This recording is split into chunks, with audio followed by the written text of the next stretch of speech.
Hello, good morning and welcome to the early risers, although it's almost 10 in the morning. Thank you for being with us. My name is Christine O'Krent. I'm a journalist based in Paris, and I have the privilege to try and moderate a very distinguished panel. Lucas Tsoukalis, who is the president of the Hellenic Foundation for European and Foreign Policy here in Greece, Daniela Schwarzer, who runs the German Council on Foreign Relations, the Minister Delegate for European Affairs of Romania, Ambassador George Ciamba. Correct me if my Romanian pronunciation is not correct. Jacques Rupnik, Senior Research Fellow at Sciences Po in Paris. Sandro Gozzi, former Undersecretary for European Affairs in Rome, and Jean Pisani-Ferry, Senior Fellow at Bruegel and also European University Institute in Florence. Where is Europe heading to? I believe, as we all remember, it's the kind of question which we've been asking ourselves ever since Europe exists. Every year or so, where are we heading to? Because indeed, the very unique process, very imperfect, but in a way very democratic, that very unique process of trying to build this very strange construction has led, of course, to heaps forward, backwards, sideways, frog walk.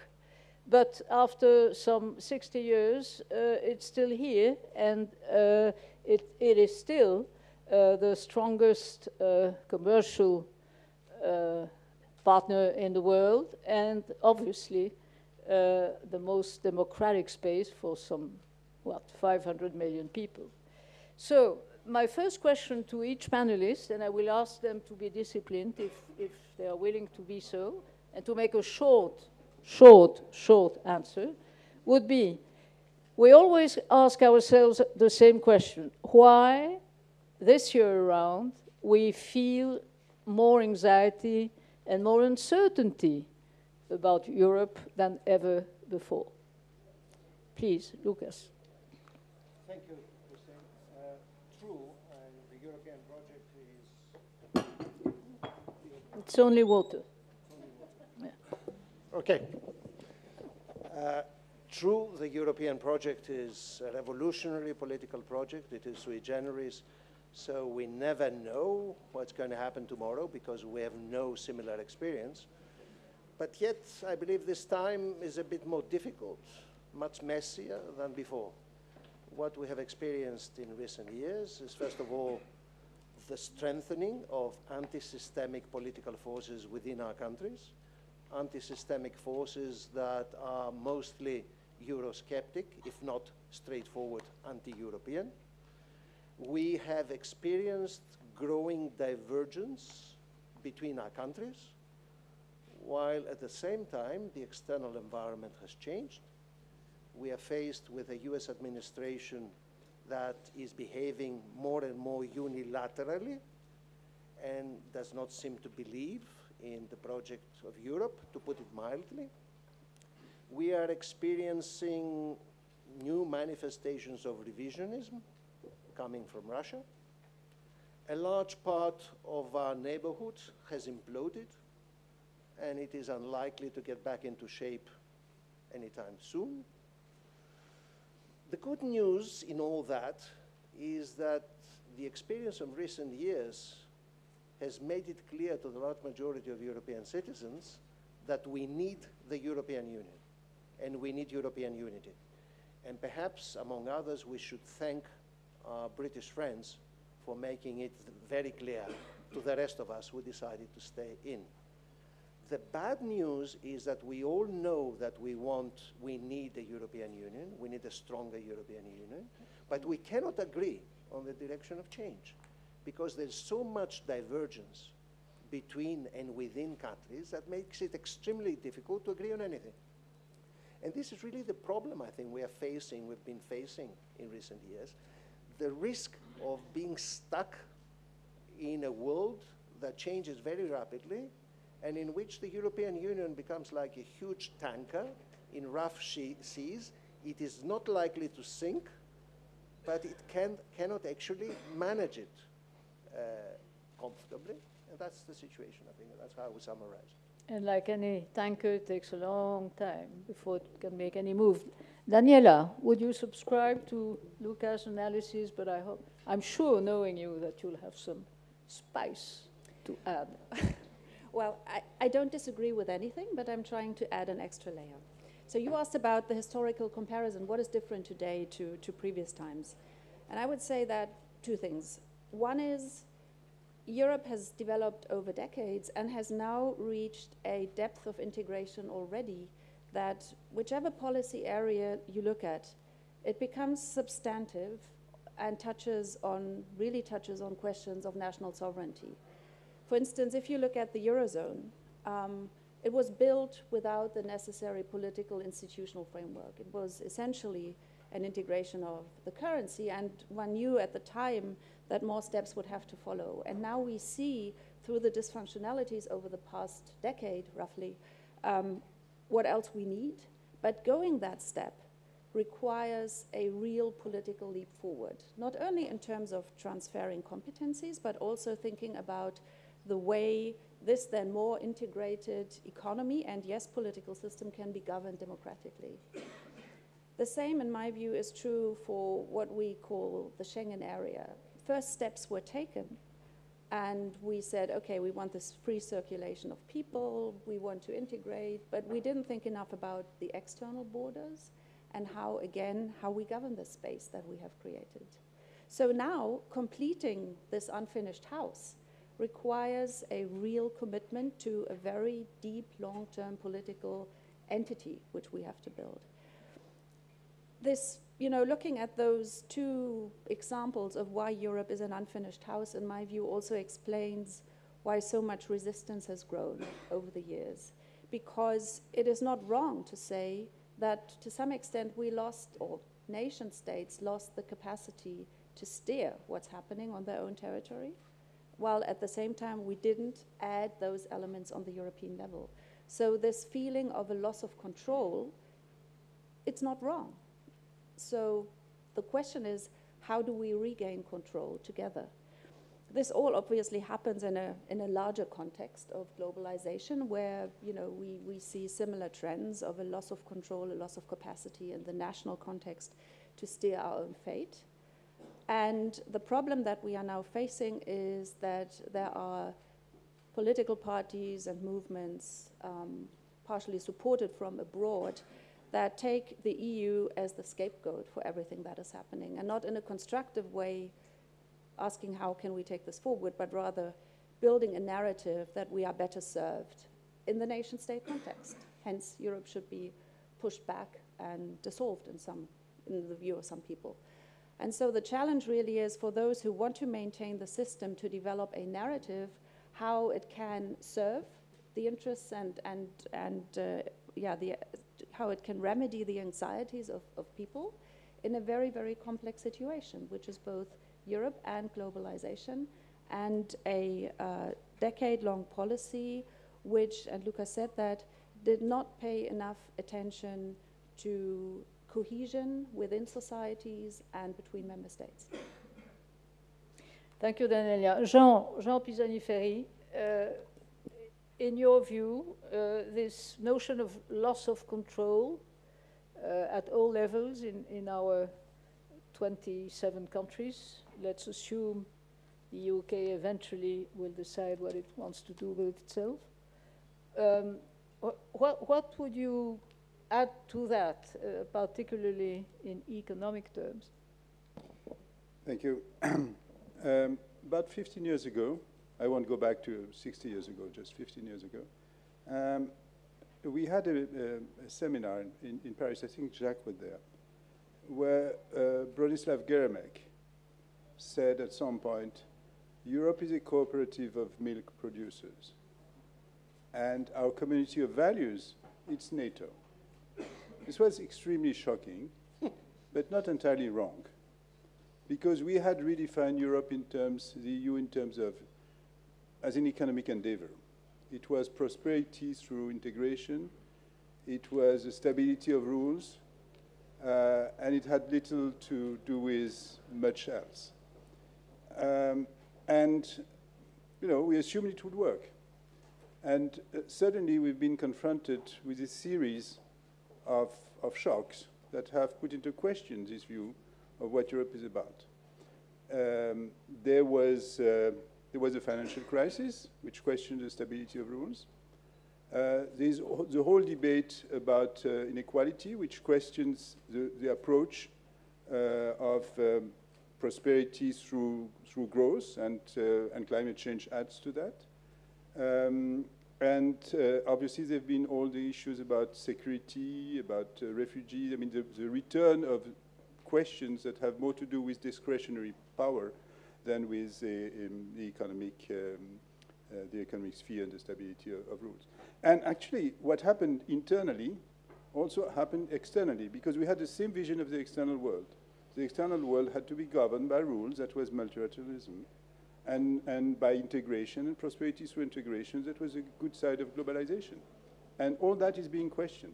So we are facing a complete redefinition of the agenda of the European public goods. And the difficulty is that we don't agree about what the new public good should be. And we have great difficulty solving these differences. So to my view, the question is, you know, are we the tanker that Lucas described, or are we able to move? And if we're able to move, it probably means we have to move, we have to accept that there will be more differentiation, that we're not going to sort out differences, fundamental differences on some of those issues. And so we've got to move forward in a different format. Thank you. Sandro Gozzi, is there indeed fundamental differences? And of course, Italy has been providing plenty of those for the past few months. Is there any way, in your view, that the dynamism of that strange machinery would eventually take over in spite of all these, this lack of, as Jean just put it, no common definition of public goods? Yeah, possible. Possible. I recognize myself in many of the things that have already been said, notably on the issue of control and on the issue of differentiation. In my view, if I may dwell 1 minute on the causes of the crisis and why the crisis is so serious this time, is that that milk factory was considered as a win-win production for everybody. And this is why in Europe we didn't have a real debate on what we want to do in Europe. Yes, the experts had a debate, but the public opinion accepted the European integration because everybody had the feeling to gain something, to win something.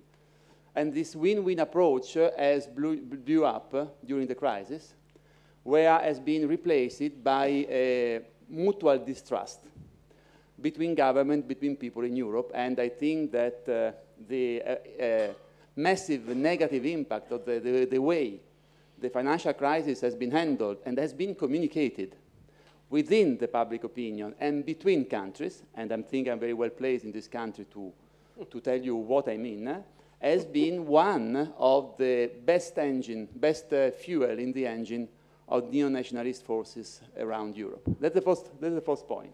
So Europe is not a win-win situation. Europe is something where some people feel they are losing. And this is something which is very difficult to fight. Of course, we need to fight. We can fight it. Absolutely, we can fight it, but it's very difficult to fight. The second issue is that, after all, there is also a global context. Our milk factory was part of a wider system of production, which was the Western world versus Eastern, was part of the Bretton Woods consensus, was part of the transatlantic cooperation. And what we were doing with the single market, it was part of that project. So we were part of a clearly defined international project of the West. Today, we are in a new global disorder, where we have to reinvent the way we govern or we don't govern, we live on the international scene, where multilateralism is at risk, where our best ally follow a unilateralistic approach, where there is the emergence of new continental states such as China, Brazil, or India, which do not share the same approach to multilateralism. So today, for us, it's much more difficult to find our place as pro-European in Europe, as European on the world scale. We can persuade around, and this is my last point, around the issue exactly of taking back control, public goods, and differentiation. Taking back control was the best slogan that the Brexiters could find. I'm very admirative of this very effective slogan. Very right question. The problem is the answer. The answer is not going back. The answer is not going back to nationalistic policies. The answer is not going back and away from the European Union. If we want to take back control, we have to empower the Union to take back control on transnational issues, on which national democracies and national politics are powerless. And this is, by the way, it is the reason of the crisis of national democracies and the national politics today, that they are asked to handle things which are bigger than them.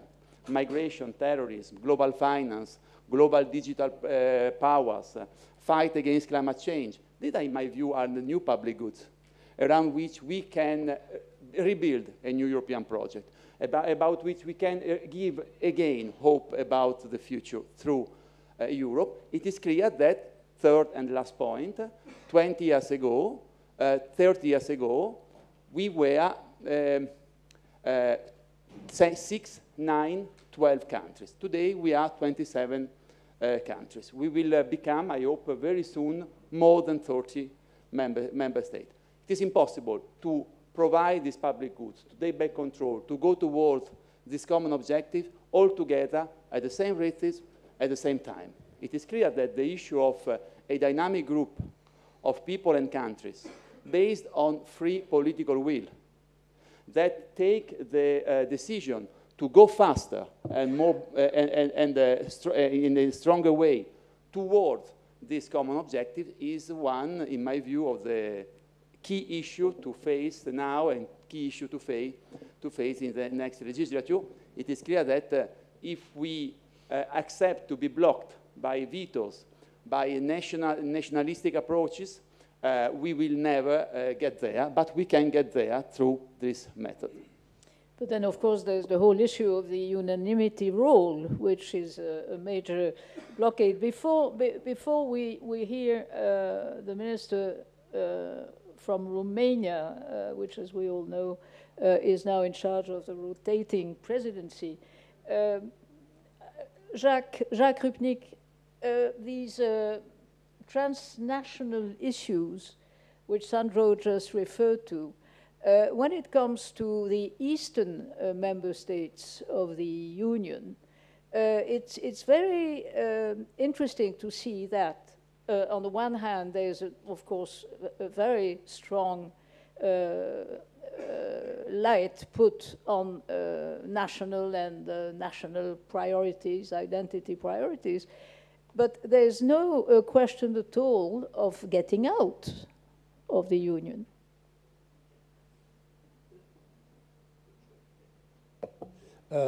Exactly. This is, I think, the new situation we are in.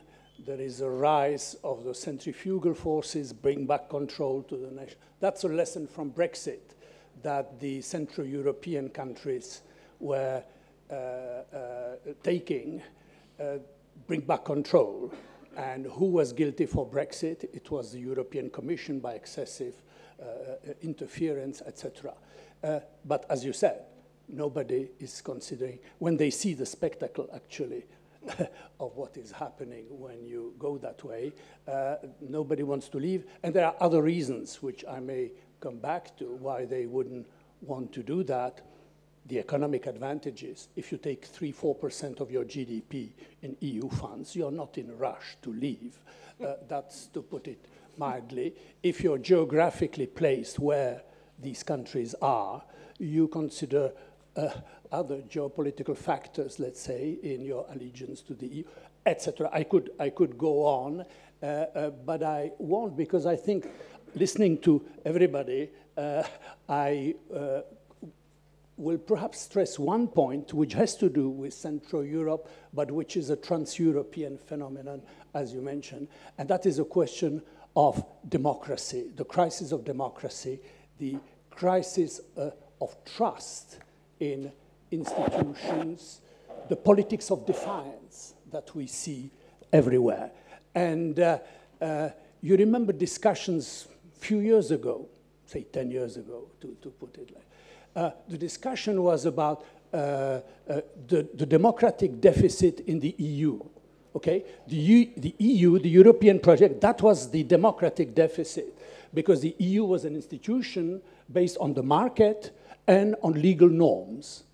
And this was hollowing out of politics. That's what we are told. Pierre Manant and others have written books, you know, Gaucher, etc., have written serious books about that democracy is really rooted in the nation states. That's how historically it has emerged in Europe, and that's why it is. Well, what we see today is that democracy in the nation states is undermined, and I would put a conclusion, and it is perhaps contained to some extent by the EU.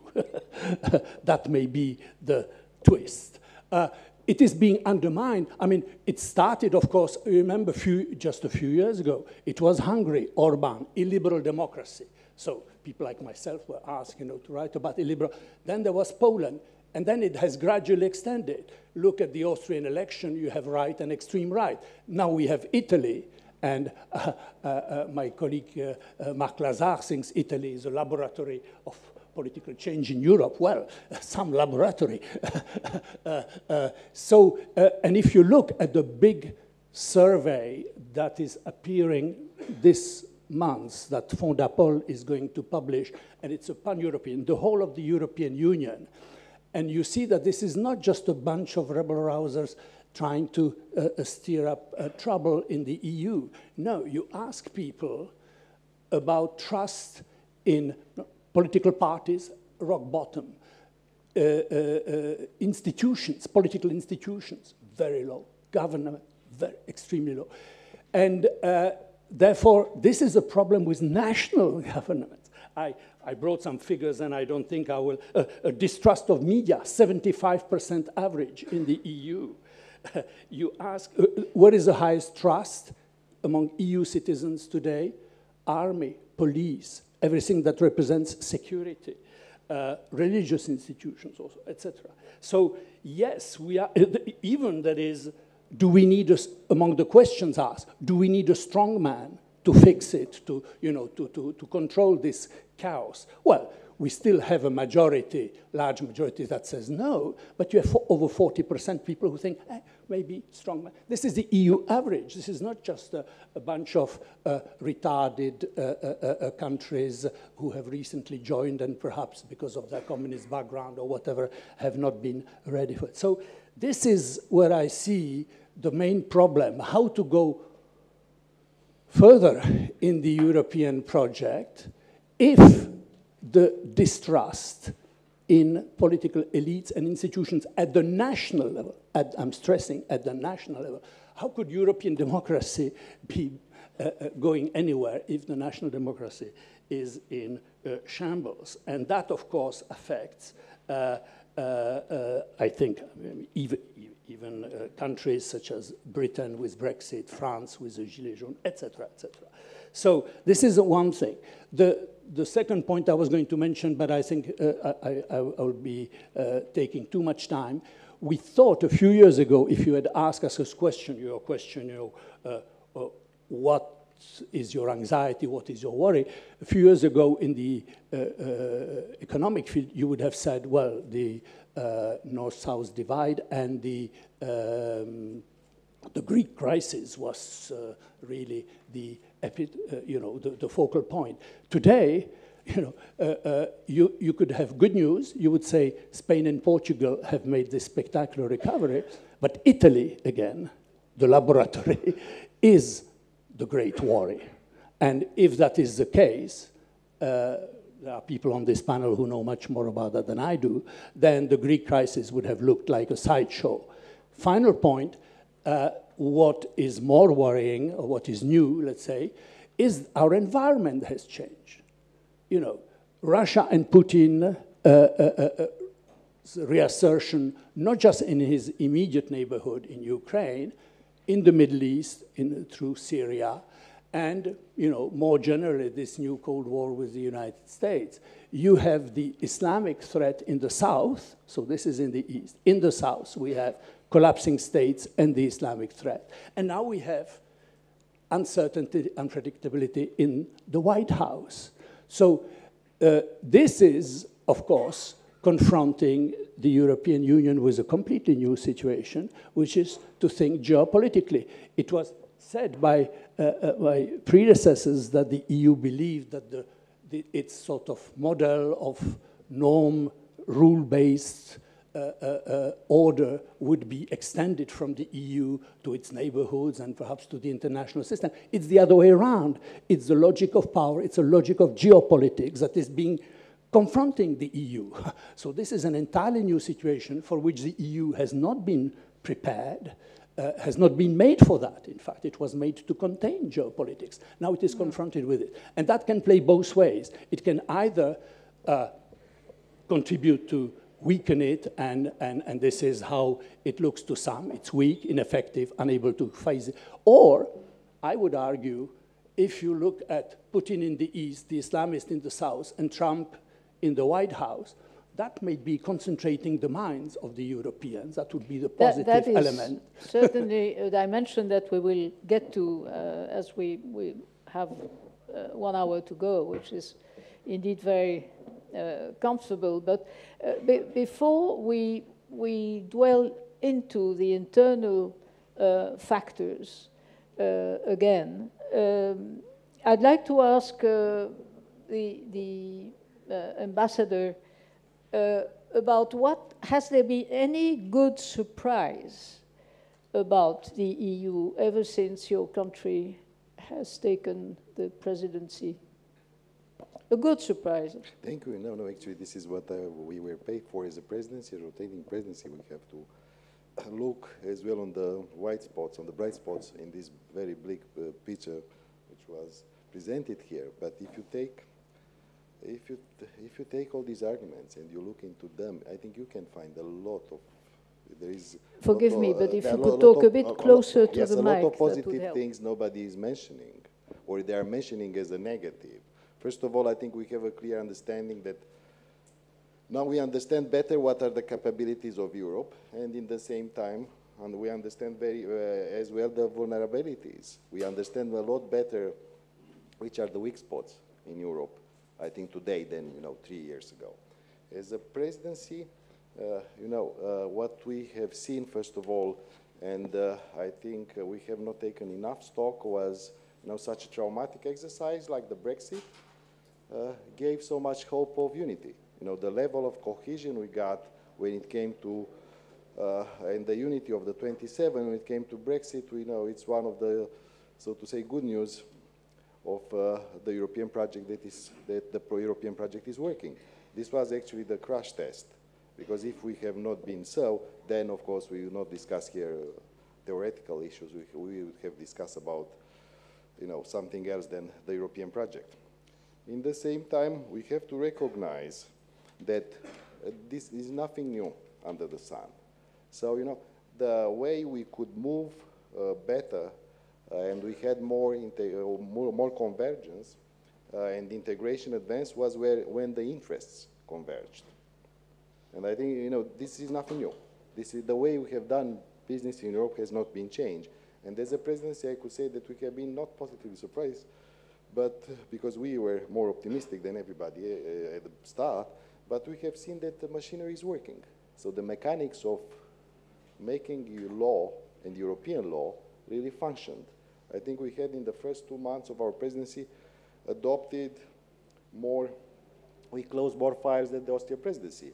And you know, at the end it was the classical environment. You have a commission that is near its end of the term, you have a European Parliament that is going to be campaigning, and you have the Council that wanted to deliver as much as possible. So, you know, nobody said, we don't want any more Europe, so we should not legiferate. We should not forget that the basic of the project at the end is European law. And the fact that you are able to legiferate and legislate on issues which are very strategic, like gas directive or the copyright.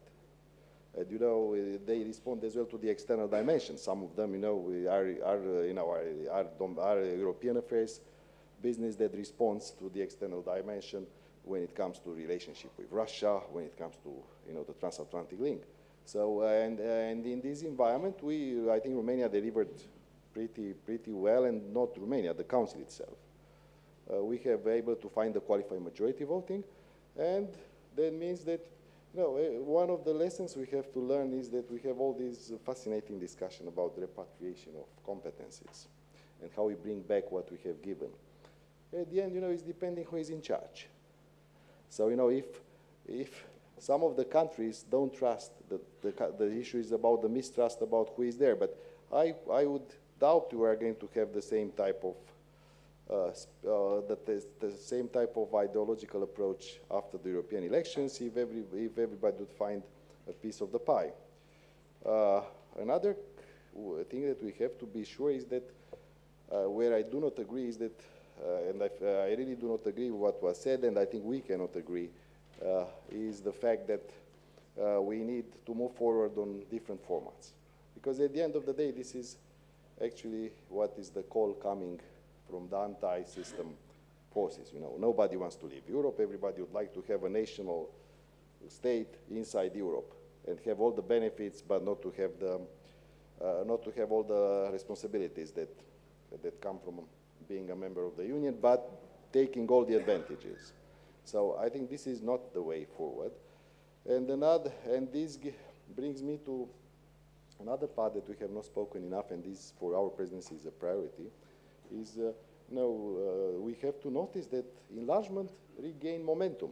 Just the fact that here we speak about 30 countries that could be members, or 30 plus.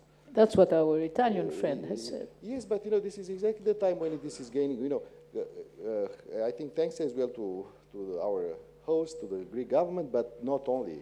I think we are in a spring that speaks a lot more about enlargement than I think in the last 5 years. So we have this contradiction in terms that we say it's too much Europe, there are too many or something, but then we say, yes, but Europe is delivering and is bringing good people, and including for the narrative that looked so ugly when it came to Britain that somebody wants to leave the Union, it's quite reinforcing, it's reassuring, and in the same time, you know, it could be considered a beacon of hope that, you know, many are ready to do things and they are ready to give up national competencies in order to be able to join the Union. And this has not been recognized as such, as much as it should. And we are going to have the summit in Sibiu. This is not going to be a milestone, but this is going to be an important moment. And it's going to be important in the sense that if we show the right, if we give the right impression that of the minimum unity, you know, Europe never functioned on everybody agreeing on everything. Europe all the time functioned on finding the common denominator that could bring us forward. And if in Sibiu we are able to move and to give this signal that, of course, elections are elections, but everybody believes that we can do things together, like, as I said, we have done more in the last couple of months that we have done before, when it came to the Brexit, when it came to the enlargement. This would be a good signal, I think, for what is coming. Everybody is betting on the new configuration of the European Parliament, or how it's going to look. What I can see right now, I see that there is no... If you don't mind, we'll get to that at some point. I'd like to get back, Daniela, to what you said about, and it's a leitmotif. We've heard that before, that somehow Europe never has the right narrative to convince its own citizens. Not so much about the benefits, but that's the attitude of national governments, which use Brussels as an easy scapegoat every time something goes wrong. But what you said about the loss of trust and the fact that there is that vacuum now inside every member country, even in Germany. Although I saw in the last Eurobarometer the Germans have never been as much convinced about Europe as they are now.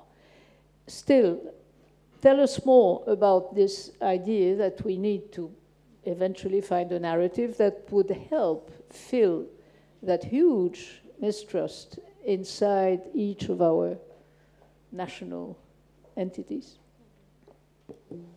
Thank you for that question. I think I'll answer in two parts. One is about the narrative, and the other one is who should drive the narrative. Now, I think for the narrative, policymakers have for a very long time been able to explain the value of Europe by looking back at our history. And this is particularly true for Germany, but I think it applies to almost any EU country, be it a Western or an Eastern or Central European country. So it was easy to argue why we did this, but at some point, I think we started lacking a narrative what we are doing it for. So what is the purpose of this? What are the goals we want to achieve? Of course, the treaties say a lot about goals for the European Union, but it wasn't concretely translated into a political narrative that, for instance, the parties would stand up for in the elections.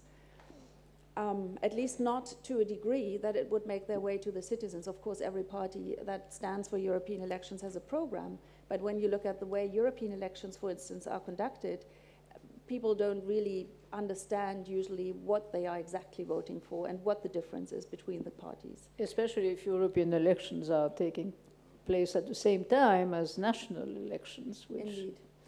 And the other thing that happened was, again, for decades, national policymakers were the ones that built the link between the citizens and the EU system because they provided the legitimacy back to their citizens. They said, this is good, we did it because of that, so, you know, we agree.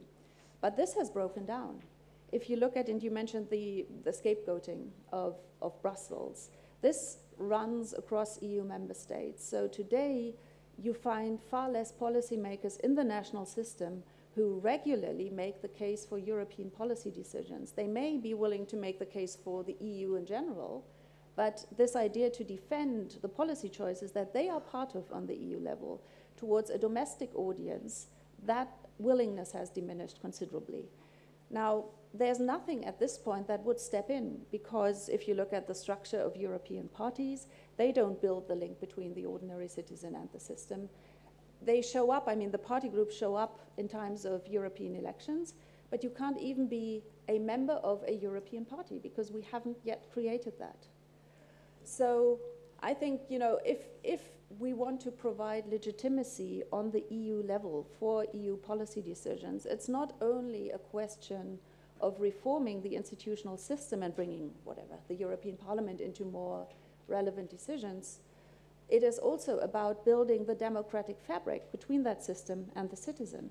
And that's not only a question of party structures, it's also a question of political education and of, you know, bringing Europe to the curricula in schools as early as that, and then doing what we can for people to actually experience Europe. For instance, mobility among EU member states is still mostly an elite thing, if we are honest. I mean, a little change through the repercussions of the financial and economic crisis, because we see more mobility of young people from those countries where there's high youth unemployment towards others. But I mean, I'm not saying this is good. This is obviously a phenomenon which creates more trans-European experiences, but we have to go about this in a more, let's say, more engaged way, and to open this European experience, which includes early language acquisition, in my view, language skills.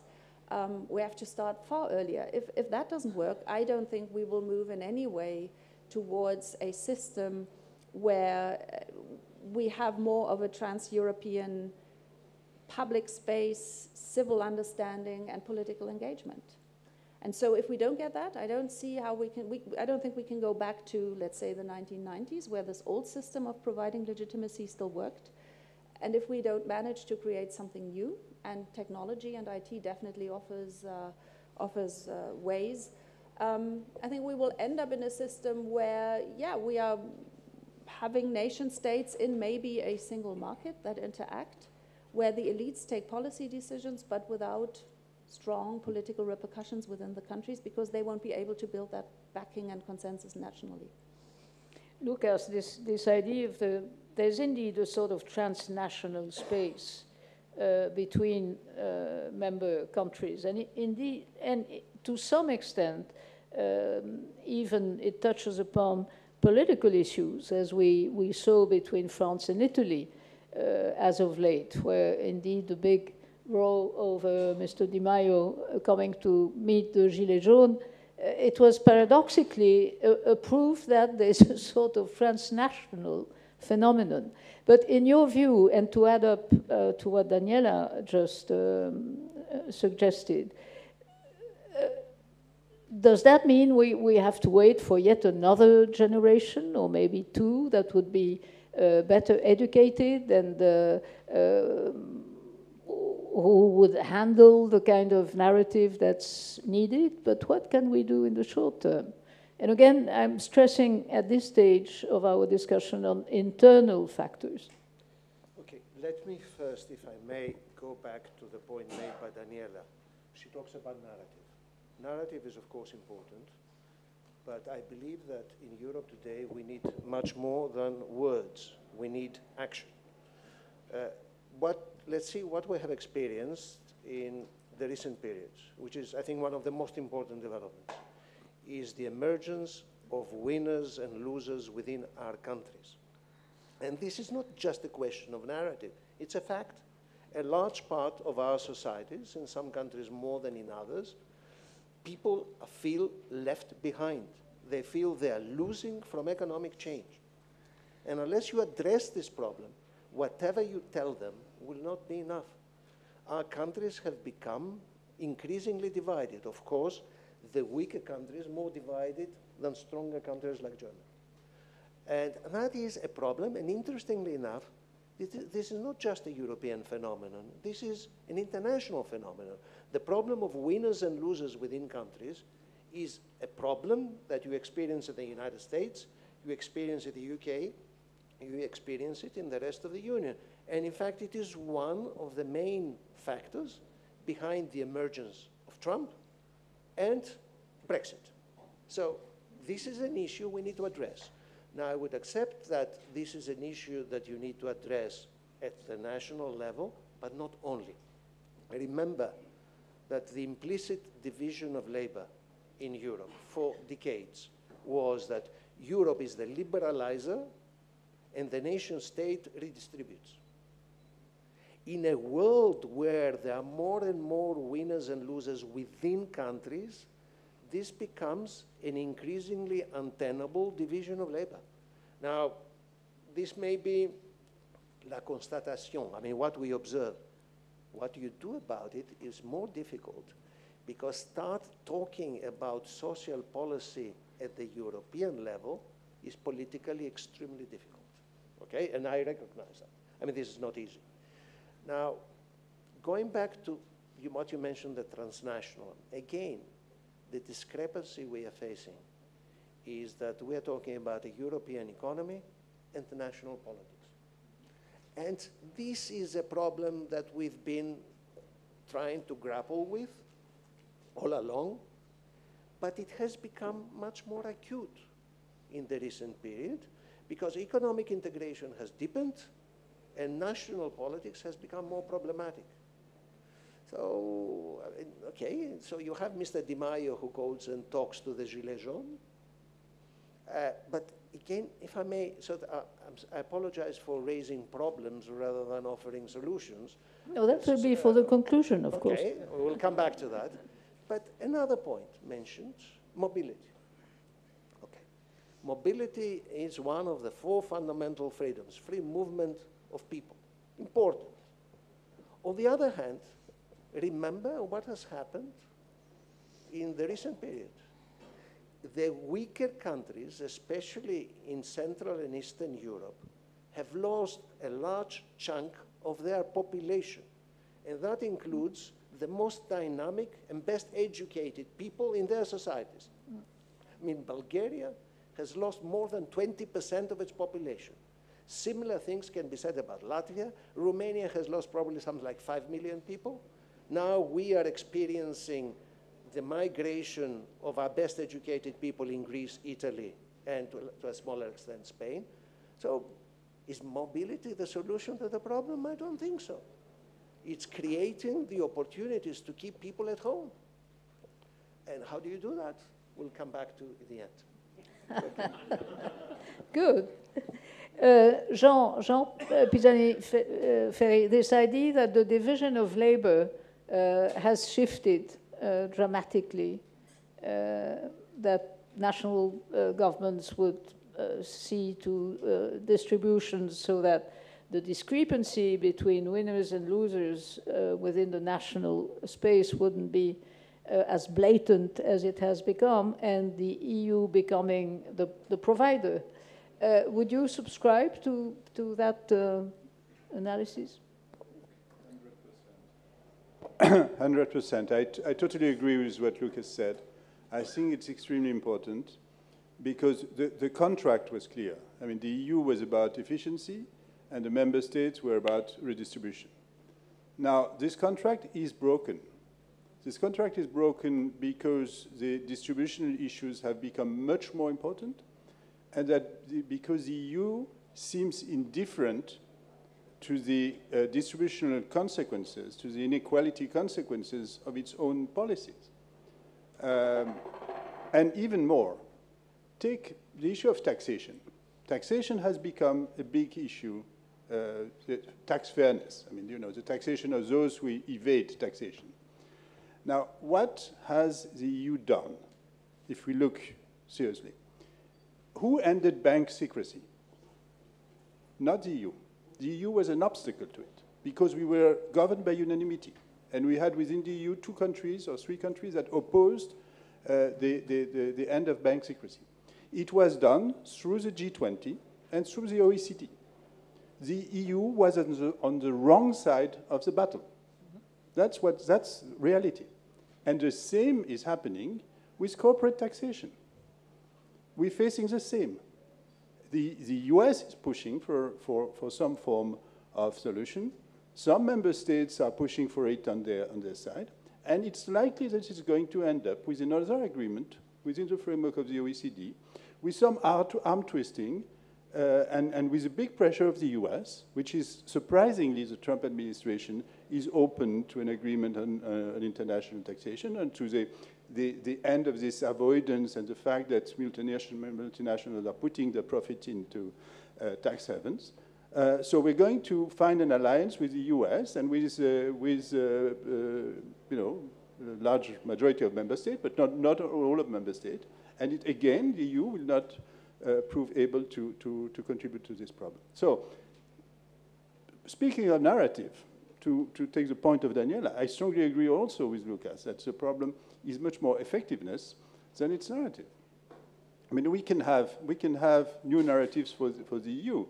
I think we're not short of them. Speaking of, you know, all the change in the global situation and the fact that this multilateral system that we were used to and we were part of is a thing of the past, and that we have to reinvent our stance in international economic relations and in international relations in general, and international security, in a very different world. And that's a very strong narrative for the EU, because evidently those are issues in which we have largely common interests, and we are individually too weak to have a weight in international negotiation. But again, that's a matter of effectiveness. You know, are we able to do something? Are we able to agree on something? That's what brings me to this issue of differentiation I talked about, and to which the ambassador said he disagreed. We have to find ways to move forward. Now, we had historically, we had two ways. One was to say, let's move at different speed. So we pretend that we have the same goal, but we move at different speed. The question is that when we have strong disagreement, we can't even pretend that we have the same goal. You know, take the issue of asylum. Mr. Orban is saying very clearly he doesn't have the same goal. He's saying very clearly, I don't feel I have to abide by the EU laws in this regard. I have my own view. And so we have different goals. And you can't pretend that you have the same goal if, in fact, you don't have the same goal. That's a lie, and that's not going to work. The other way was to say, let's decide by majority voting. But again, take the issue of asylum. We did that. There was a decision taken by majority voting. And simply, it was not enforced. Because some countries said, you know, you can take whatever decision you want. We're not going to apply this decision because we disagree. Starting with France. Starting with France on... Mainly. Well, I mean, that was not the worst. That was not the worst. No, sorry, I can criticize this country. Okay, I leave it to Sandro because he's well placed to discuss this issue from the point of view of the differences we had with Italy. Now, what does it mean, differentiation? I think it means that we have to distinguish the sort of the basis, the common basis on which we can agree. That's essentially built around the single market, that's essentially built around this economic integration, to which we must add a series of policies that underpin economic integration, like consumer protection, like competition policy, to which we must add some budgetary dimension, the structural funds, but to which we must add also some core values that are essential in the membership in the EU, to the membership in the EU. The EU is not a sort of pure economic endeavor. It has to be built on values. So I think that's the core.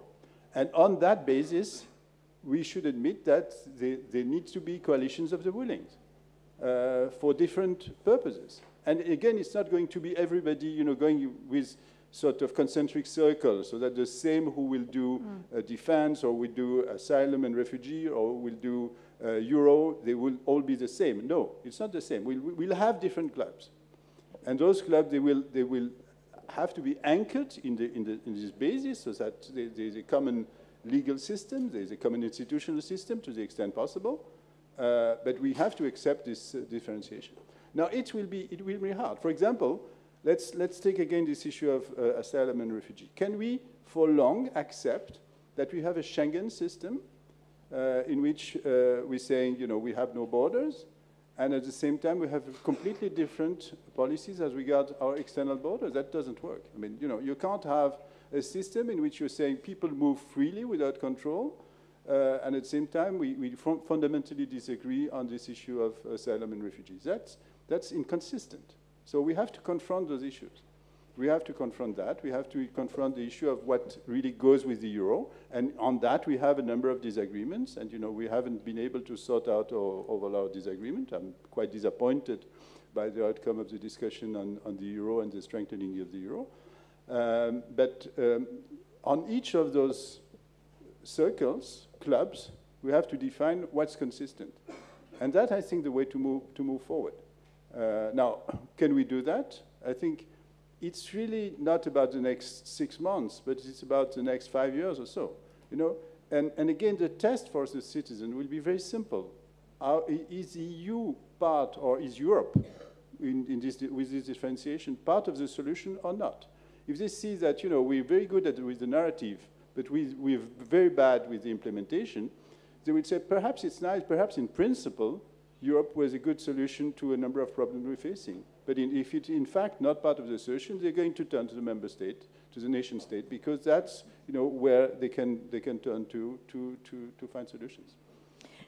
Sandro, this idea that in order to move forward, there could be different clubs, not the same coalitions, depending on each issue.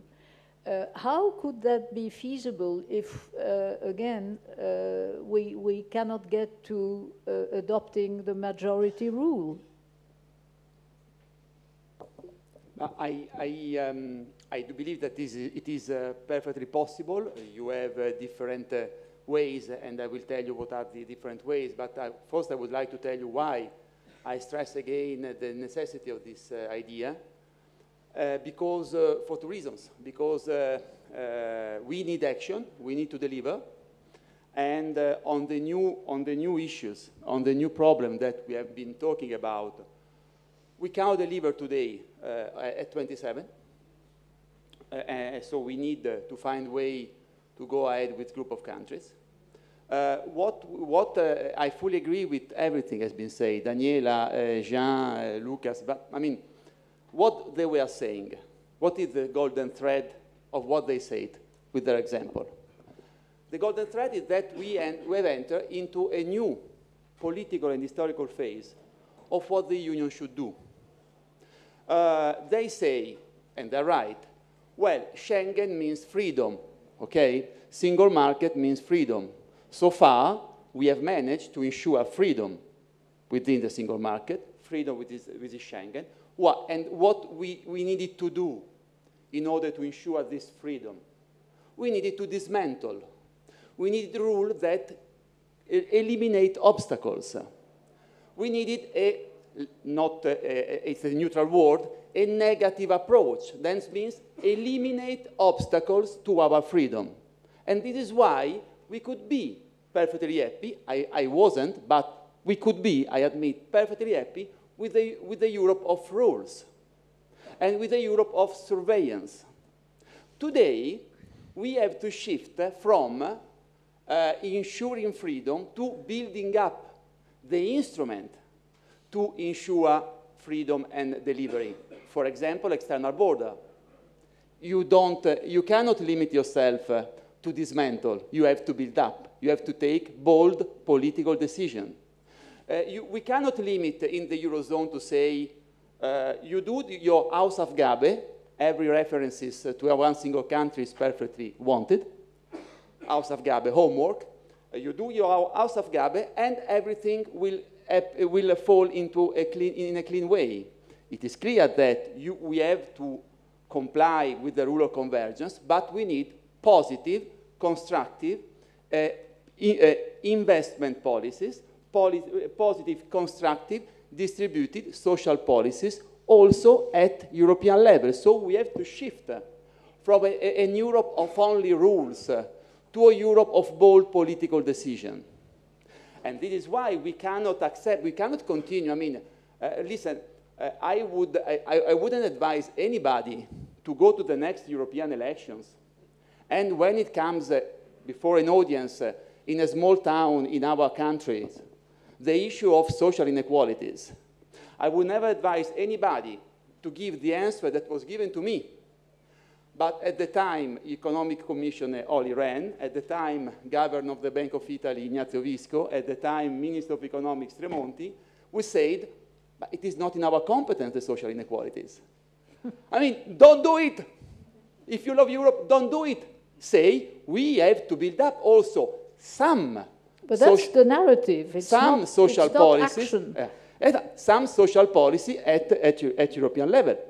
We have proposed under our government and under our presidency a European unemployment insurance scheme, for example, to support also what we do in case of asymmetric shock in a sector or in a region, what we do to fight against unemployment at national level.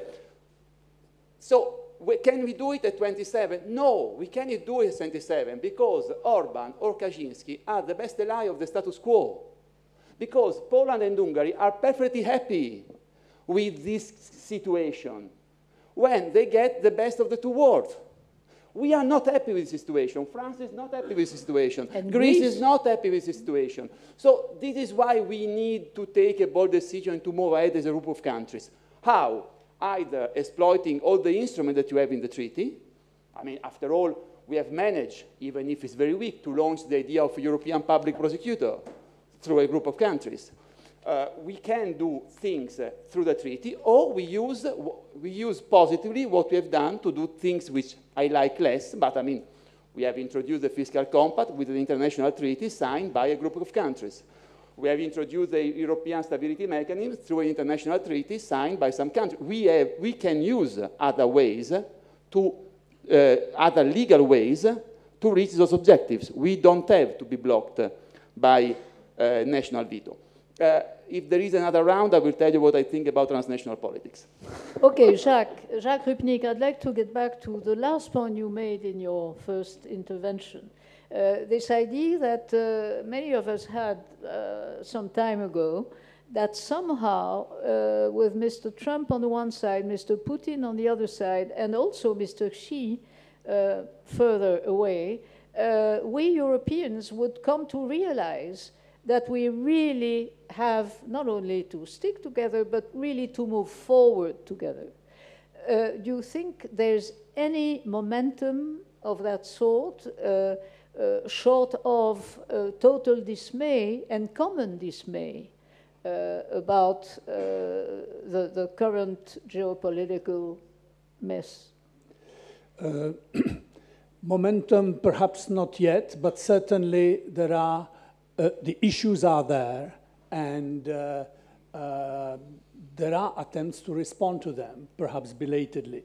I mean, the migration issue has been related. The migration issue is related to a security problem that arose on the southern Mediterranean border. This is, you know, you have state collapse, civil war, and mass migration into Europe. So you have a security issue in our neighborhood and a migration issue which has largely contributed to implode our political system, our party system.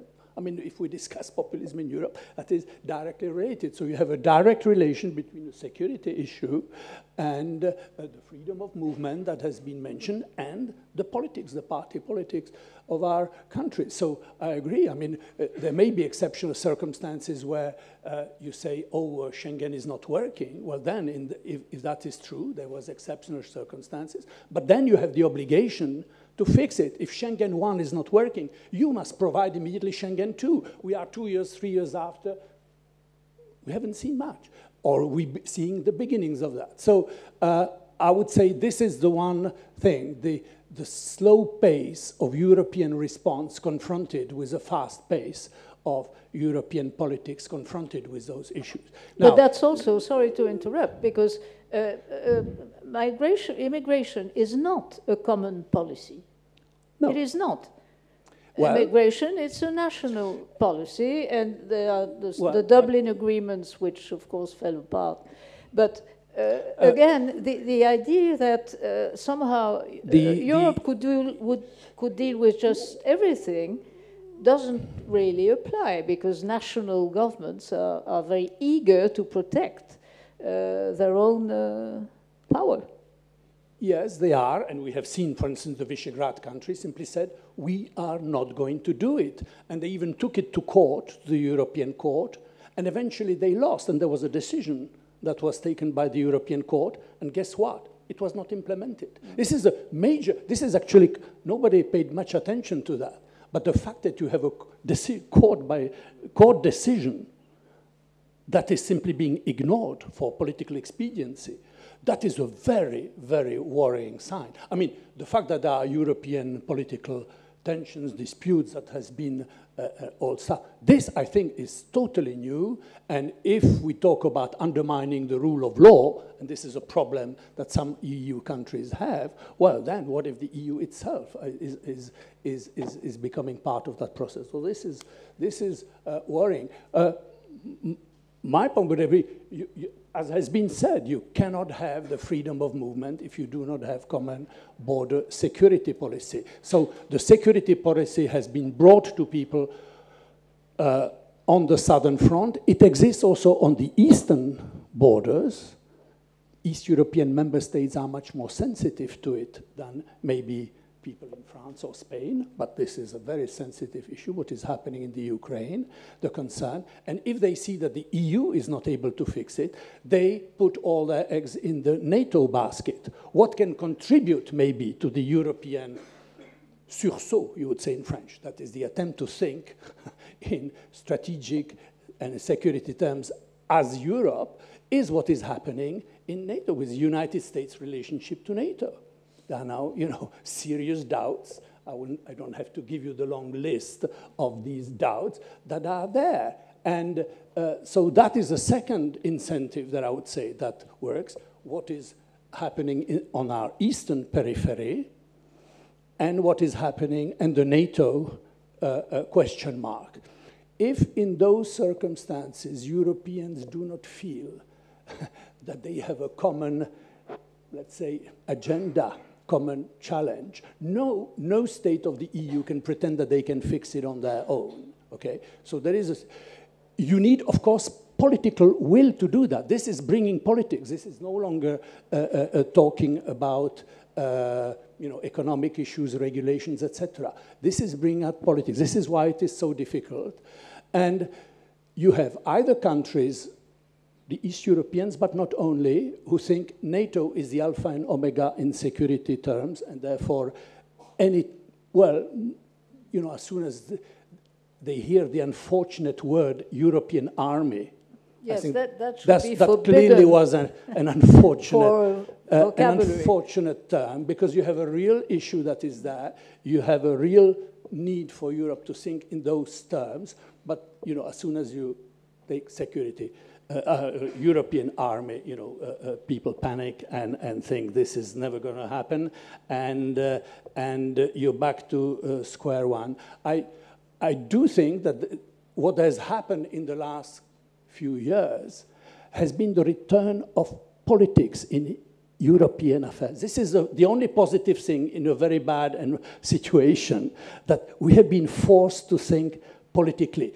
And the unfortunate side is the people who force you to think politically about Europe are the people who are against it, are the rise of nationalist, populist, sovereignist movements. They force you to think politically as a counterweight. And the others who force you to think politically is our neighborhood, the Islamists, Putin, and now Trump. That forces you to think politically. And that will not happen by consensus, by 28. I really believe there you will have to have the political will of, let's say, core countries. It's always difficult to know what the core should be like, but the old debate about can the Franco-German tandem still initiate anything. I would say only one thing about the current situation. We have a Europe divided on a number of issues, east, west, north, south, etc. We know that. In this context, Macron's 4 speeches on Europe, there was the feeling that there is an attempt to respond to what I just said, to bring politics to shape some kind of European agenda. There was also a great hope that perhaps on the German side, after the elections, something would happen. What we have seen since, and this would be the counterweight, let's say, to the alliance of Orban, Salvini, Kaczynski, etc. Because there is this alliance, of course. As you have seen, Orban, well, Salvini, they don't agree on everything. They don't agree on everything, but they agree that they don't want Brussels, that they don't want France and Germany in particular to initiate any new thing. What I will just close with saying, I had that hope that the real counterweight to those who are in the business of dismantling or weakening Europe would be precisely the Macron moment and Germany after the election. And that has not happened. Macron has been weakened with the Gilets jaunes movement. Merkel herself is weakened for reasons you know as well. And therefore, the two who could have initiated something are not in a position or have not been able to do so. And this is the worrying side, that is the political response that is needed will not come from anywhere else, I feel. Daniela, Jacques mentioned the very, very good speeches that Macron made, but they were only speeches. And very good ones, but unfortunately politics have taken over since. And Madame Merkel delivered an extraordinary speech in Munich, and of course you were there, for once very emotional about the need for we Europeans to actually confront the total shift in American diplomacy to start with. But this idea that there could be any common ground for common foreign policy, isn't that a fallacy? There's, of course, an external service. I guess they do whatever they can. But on major issues, on current issues, starting with Venezuela, where Greece is still, as I understand, on the side of Mr. Maduro, and many other issues, we see that, indeed, national governments always decide that it is their privilege and indeed their sovereignty that is at stake.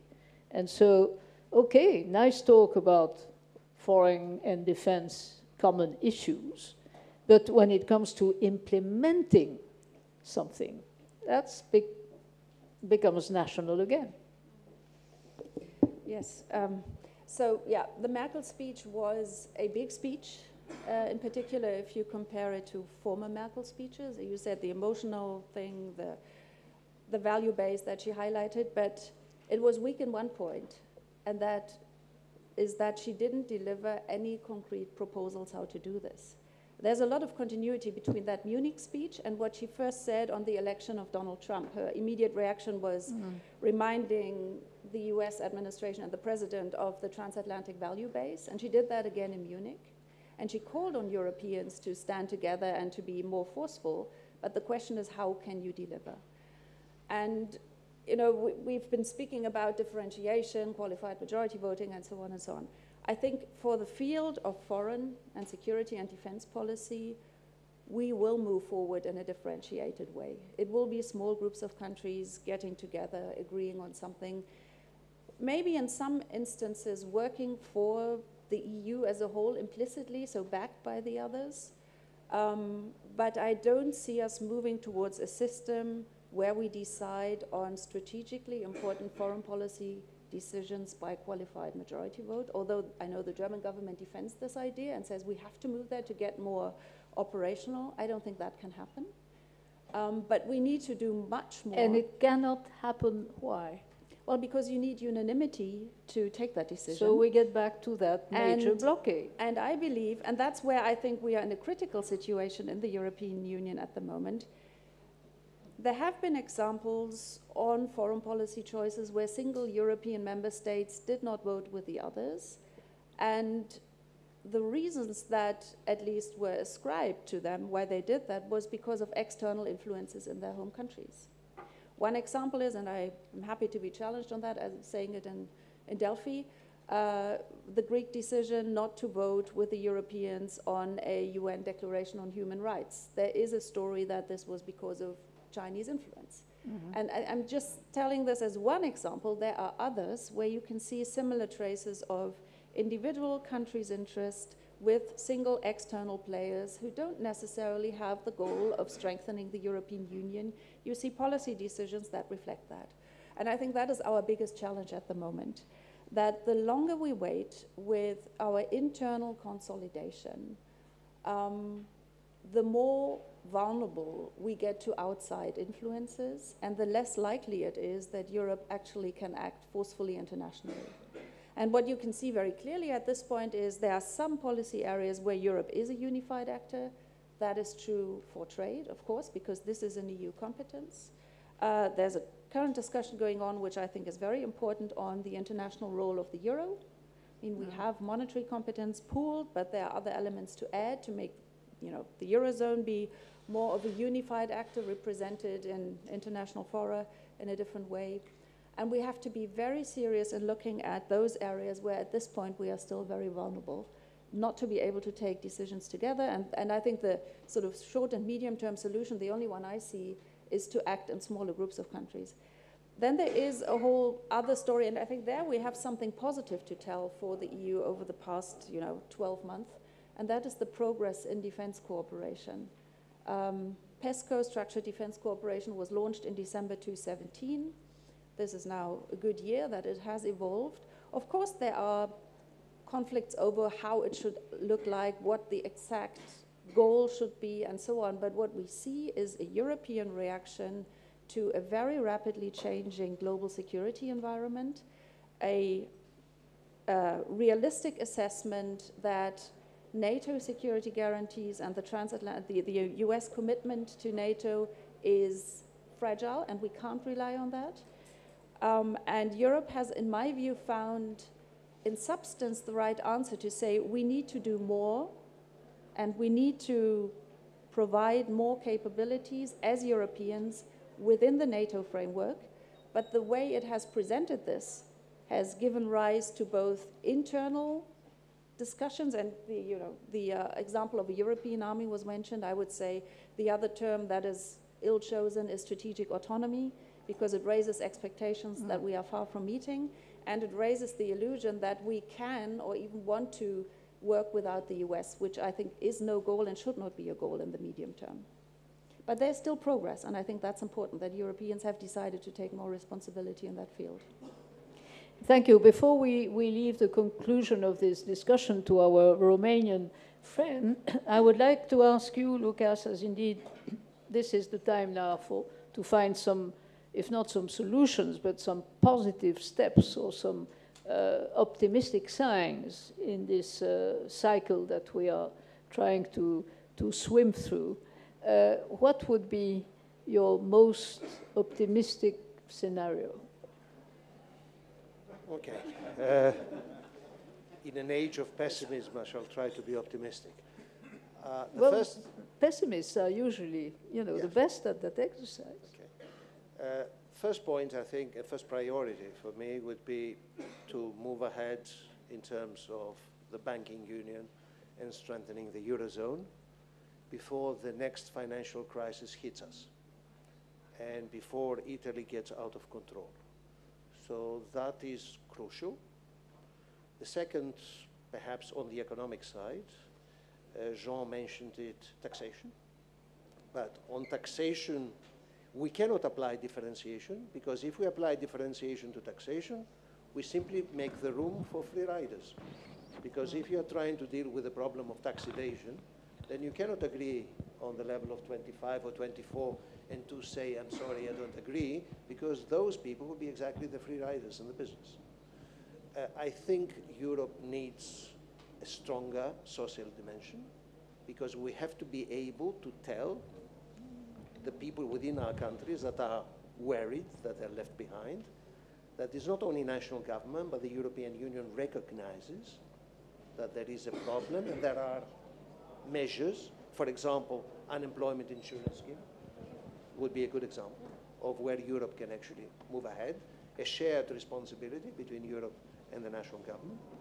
And I would fully agree with Daniela that foreign and security policy are key priorities, and there, differentiation is going to be the name of the game, because there's no alternative to that. Thank you. Ambassador, may I ask you to, if not to actually conclude the discussion, but at least to give us some perspectives about the next few months and years? Yes, so let me be a little bit more practical, because as having the presidency, we have to be more pragmatic. And I think one of the things has not been mentioned here is that we have we have in the audience a couple of former ministers of finance, so nobody underlined the importance of the multi-financial framework. We are now negotiating the next budget of the Union. This is going to show exactly what kind of policies the Union would encourage. I do not agree as much on the idea that you can do still the single market and have a regrouping of national competencies and have a stronger national state, because at the end of the day, we have done European integration as well with a view to the single market. A single market is not going to function if we start to split national competencies. So I think the budget is going to show what kind of Europe we'd like to see, how you see something that, European project was based on subsidy, how we are going to leverage that, either on a national level, or is a subsidy, to encourage a social Europe, or we are going to keep on what was the main mission of the Europe and of the single market was to bring convergence to all the member states. So we should not forget that the relationship between convergence and cohesion is of utmost importance. I cannot have a single market that is functioning fully well when you have such differences of per capita income. So I think this is the thing that has to be kept, and we are going to see it as a metro policy. When it comes to foreign policy, exactly as Daniela was saying, we have not taken stock enough of the writings PESCO. You know, PESCO reinforced cooperation that was not possible before because we tried in the past. We tried to have something like PESCO. I remember it. And you know, we had strong member states that could not agree on. And exactly at the time when you have the Brexit, it's of great importance to have the foreign policy, I think, more consolidated than ever, because we should not forget that Britain was giving more to foreign policy and to the defense policy of the Union. So Europe without Britain is going to be different and has to be more cohesive in its action. And the issue of course, how you name it, European, NATO, is depending a lot on the geography. It's depending where you are. You know, when you are in Romania, you have a different view on how security plays. When you see very close to your borders what's going on, you know, you feel different. It's of course, for the other member states, security means mostly protecting their citizens, and you know, the citizens should feel protected against terrorism, against, you know, other type of activities that actually enhance and need cooperation. We cannot go, frankly speaking, for any kind of splitting up of the action of the Foreign Affairs Council for the very so to say, basic understanding that this has to be based on information that is shared by all. So how are you going to share information if you start to do qualified majority approach? Who is going to share with whom? So I think, and when it comes to qualified majority voting, we should pay notice that there are countries that support it when it comes to taxation policy, and the same country could not support it when it's going to come to foreign policy. There are big countries now, and I think big governments that have the argument now, and this is, I can tell you from the experience of the presidency, that we should not move files related to foreign policy or enlargement, because this would jeopardize their position in the upcoming elections, because they are facing strong opposition. So in a way, if we start behaving like the others, the anti-system part, I don't see such a big difference, because if our action is not going to be guided by what we need to do and when we can do and when we can deliver things, but by political formulas, this is not a good omen for us. You know, Romania is going to have the summit in Sibiu. After the summit, the elections are, and the last month is going to be crucially important for all the issues that could not be sorted because of the elections. So we'll have a very short period of time for non-legislative issues, but this would mean as well more foreign policy and more related to enlargement. So let me try, you know, Europe is neither a dystopia or utopia. So it's something that has to, and we have to recognize that it's functioning. You know, well, I don't know how it's going to be in a couple of years, but right now from the presidency, I think we have pretty observed that it's functioning, and you know, the institutions are working, and we hope this is going to stay like that. Okay, thank you very much indeed. I think all our panelists deserve applause, and we are finishing right on time. Thank you.